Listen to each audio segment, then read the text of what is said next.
3,690 कोटीची जी तरतूद आहे ती त्या ठिकाणी अर्थ विभागाकडून प्राप्त झालेली आहे आणि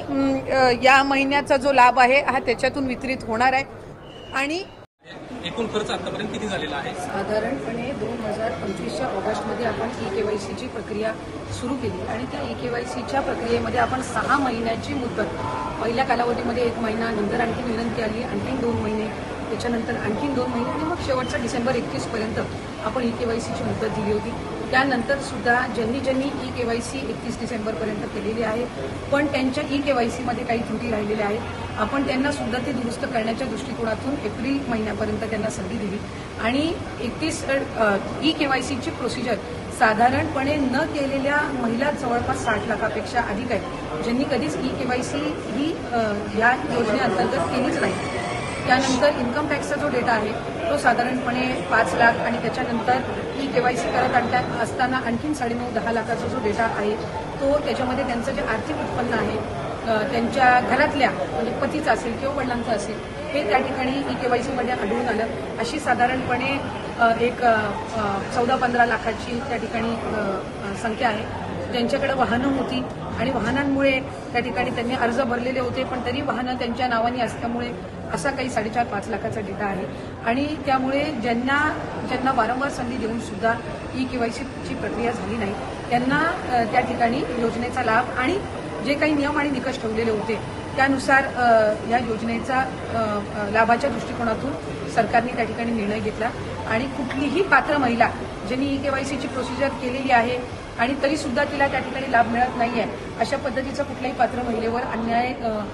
किंवा त्या लाभार्थीवर अन्याय हा विभाग म्हणून किंवा शासन म्हणून केला जाणार नाही। आमच्याकडे काही तक्रारी किंवा काही त्या ठिकाणी निवेदनं प्राप्त झालेली आहेत की त्यांनी ई-केवायसीची प्रोसिजर केली होती पण तरी सुद्धा त्यांना लाभ मिळत नाही आहे। अशा प्रोसिजर ह्या ज्या आहेत त्या आम्ही क्रॉस व्हेरीफाय करतोय। ज्यांनी संजय गांधी निराधार योजना आणि लाडकी बहीण योजना दोन्हीचे अर्ज भरलेले होते आणि दोन्हीकडूनही त्यांना जर लाभ मिळत नसेल तर त्यांना दोन्हीपैकी एका तरी योजनेचा लाभ हा देण्याच्या दृष्टिकोनातून सुद्धा जे काही क्रॉस व्हेरिफिकेशन आहे ते सुरू आहे आणि एक कुठलं तरी चॅनल माध्यमांच्याकडे आणि काही आर्टिकल्समध्ये सुद्धा आलेलं आहे की एकट्या बीड जिल्ह्यामधून 28 लाख महिला अपात्र झालेल्या आहेत। खरं तर बीड जिल्ह्याची लोकसंख्या जवळपास 30-32 लाख आहे तर त्याच्यातल्या 30-32 लाख लोकसंख्या असलेल्यामधले 28 लाख हे कसे काय अपात्र होऊ शकतात। त्यामुळे कुठे ना कुठेतरी जी काही बातमी आहे किंवा जो काही डेटा आहे त्याच्यामध्ये काही तथ्य नाही। बीड जिल्ह्यामध्ये साधारणपणे रजिस्ट्रेशनमध्येच जवळपास रजिस्ट्रेशन करतानाच 6-6.5 लाख काहीतरी रजिस्ट्रेशन होतं आणि त्याच्यातल्या पात्र ठरलेल्या या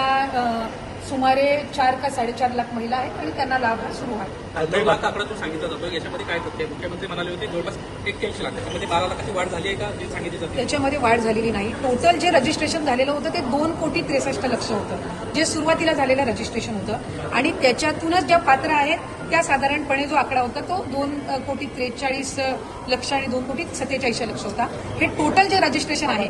ते जर आपण धरलं आणि हा आता जो लाभार्थ्यांचा जो फायनल आकडा धरला तो हा टोटल मिळून हा साधारणपणे तो आकडा जो आहे तो 92 लाखापर्यंत जातो। पण टोटल रजिस्ट्रेशन 2,63,00,000 होतं त्याच्यातले कदाचित म्हणजे त्याची नोंद धरून हा कदाचित हा डेटा येत असेल पण साधारणपणे आत्ताच्या घडीला आपण 1,67,00,000 ते 1,70,00,000 सुमारामध्ये हा जो आहे तो डेटा पूर्ण ई-केवायसीची प्रक्रिया केल्याच्या नंतर हा त्या ठिकाणी आपल्याकडे आहे आणि मूळ जे रजिस्ट्रेशन झालेलं त्यासहित जर ऍड केलं तर त्यानुसार तो येतोय आणि म्हणून प्रत्येक 2-2, 3-3 महिन्यांनी अशा पद्धतीचे जे काही वेगवेगळे लॉजिक्स किंवा लॉजिस्टिक्स धरून जे आकडे येतात त्याच्यामुळे हे कन्फ्युजन आहे पण साधारणपणे स्ट्रीमलाईन होण्याच्या दृष्टिकोनातून ही योजना ई-केवायसी ही बंधनकारक आहे आणि ही फक्त लाडकी बहीण योजनेसाठी नाही तर आपण जर बघितलं तर नमो शेतकरीसाठी सुद्धा ई-केवायसी आहे। मदत पुनर्वसनमधून आपण जो काही नुकसान भरपाई देतो त्याला सुद्धा ई-केवायसी कंपल्सरी आहे। ज्या डायरेक्ट डीबीटी स्कीम्स आहेत डायरेक्ट बेनिफिशरी ट्रान्सफरच्या स्कीम्स आहेत त्या सगळ्यांमध्ये ई-केवायसी ही कंपल्सरी आहे। पहिल्यांदाच ही प्रक्रिया होत असल्यामुळे त्या संदर्भामध्ये काही शंका कुशंका होत्या पण आता पूर्ण त्या स्ट्रीमलाईन झालेल्या असून ज्या पात्र लाभार्थी आहेत त्यांना आम्ही त्या पद्धतीने तो लाभ देत आहोत आणि ज्यांच्या तक्रारी आलेल्या आहेत आमच्याकडे की ई-केवायसी करून सुद्धा त्यांना लाभ मिळत नाहीये किंवा त्यांना त्या संदर्भातली शहानिशा करून जर ई-केवायसी करून त्यांना खरंच मिळत नसेल आणि त्या पात्र असतील तर त्या पद्धतीने कारवाई केली जाईल। पण ई केवायसी करून सुद्धा जर या दुसऱ्या म्हणजे समजा त्यांची वाहनं असेल किंवा इन्कम टॅक्सच्या याच्यामध्ये ते बसत नसतील किंवा दुसऱ्या कुठल्या स्कीममध्ये ते कुठला लाभ घेत असतील आणि त्या कारणाने असेल तर स्वाभाविकरित्या त्यांना त्या ज्या दुसऱ्या स्कीमचा लाभ सुरू जाईल, पण लाडकी बहीणचा त्यांना त्या पद्धतीनं तो लाभ काही पुढे कंटिन्यू होणार. आतापर्यंत किती रक्कम जी आहे ती महिलांना गेलेली आहे, एक्झॅक्ट आकडा किती आहे ज्या पात्र होत्या